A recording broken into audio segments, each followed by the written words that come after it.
About 500 days ago, news began to emerge of a mysterious, highly infectious new virus.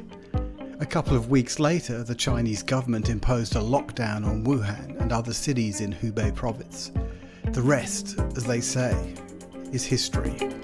The impact of COVID-19 has, however, varied dramatically, reflecting both cultural differences and extremely divergent political responses.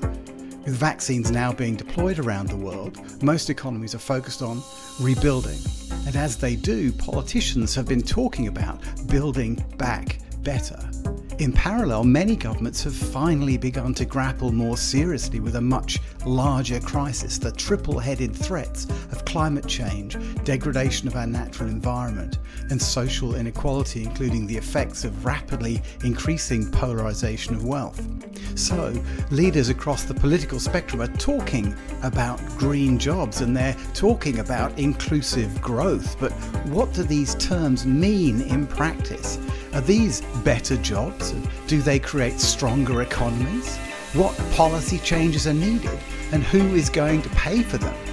For answers to these questions, join our monthly Green Jobs Report with our regular guests Dr. Fadhel Kaboub, Dr. Scott Fullwiler and Amir Khaleghi.